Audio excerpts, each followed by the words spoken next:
Hey everyone, welcome back to my channel and I hope you to be safe and sound with good health.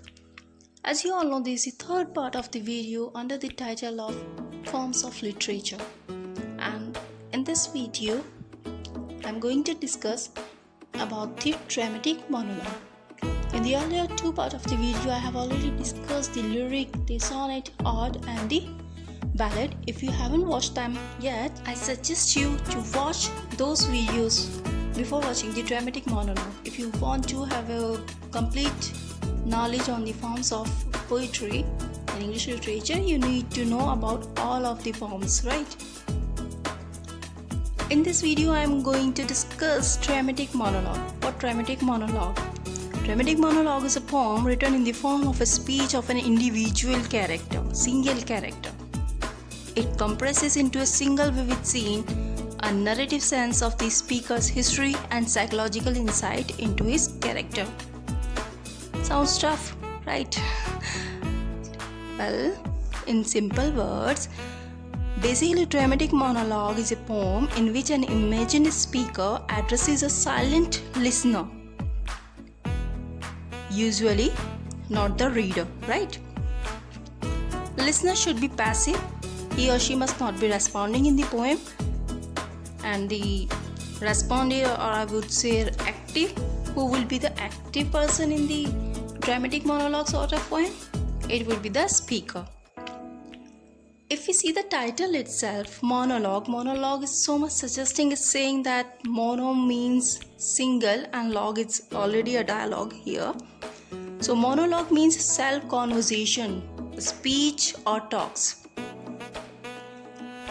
It's basically a self-conversation.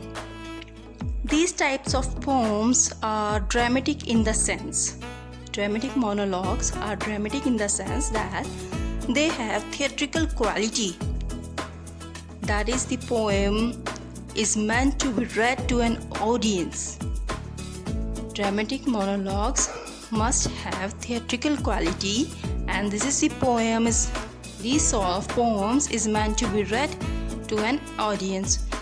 Audience is also a passive listener of these sort of poems.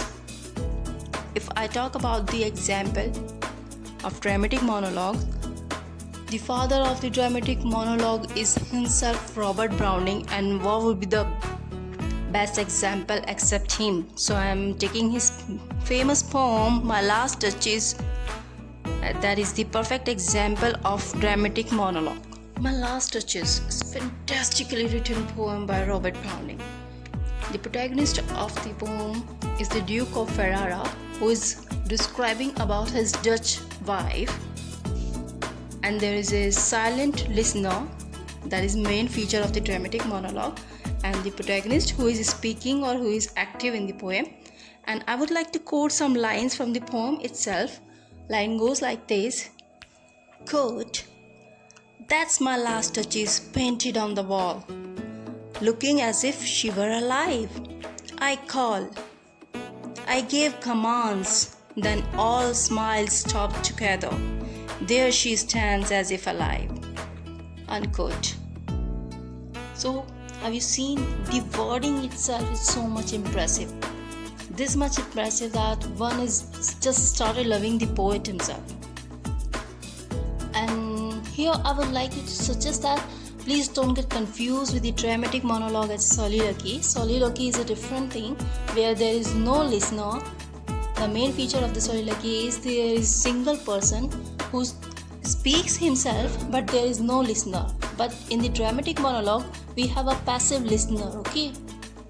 I'm hoping you won't be get confused between these two terms, dramatic monologue and the soliloquy, as these two are distinguished in itself. This is all about dramatic monologue. In next video I'll be talking about the epic.